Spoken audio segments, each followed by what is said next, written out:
Biraz da kartof çarptım yerine. Yapmışam oraya.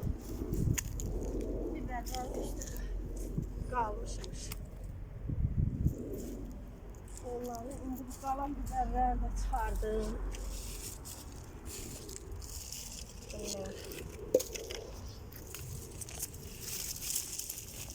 Bunları da çıkardım.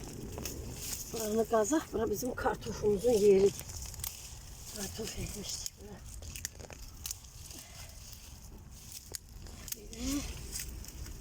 Bakalım da tökeceğim.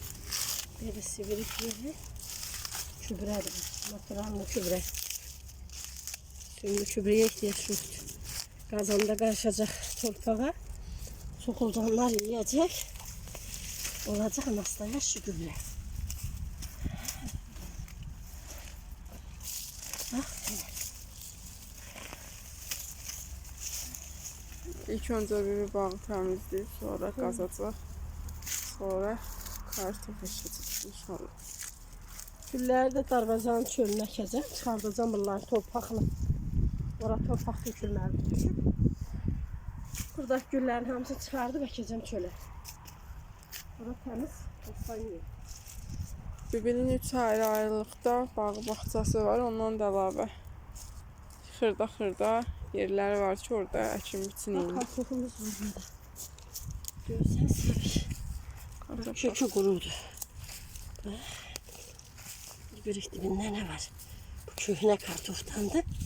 Amma balacası varmış. Bunlar yadımdan çıxıb qalan kartoflardır.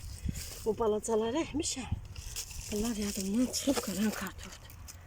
Balacası nə olur? At kartofun yanına. Böyle kartof var mesela. Bunu da var. Kutunun içine koy. Kutuyu aparaq. Bir şey. Təzə kartof. Masaya pişirərsən yiyor. Şöyle. Var üçüncü yol hələ. Hə, Bunları çarpmıyorum. Sonra çıxardar təzə pişirib verərsən masaya. kartof Verirsən uşaqlara. da biberlər. Gübrəsiz təmiz kartof. Təbii, organik. Yəni də aparaq. Bu da bizim pişiyimiz. Bizdən əl çəkmir. Bu da bir dənəsi.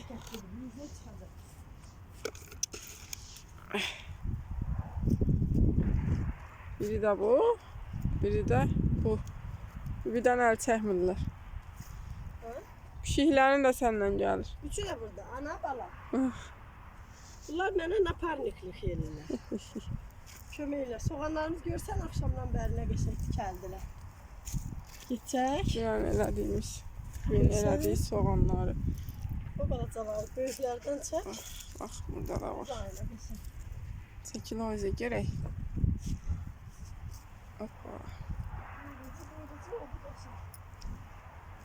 Bax, beləcə gedirik. Burada da var.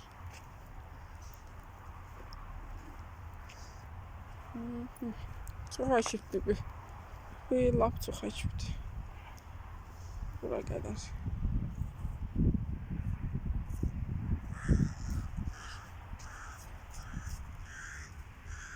Buradan gedir.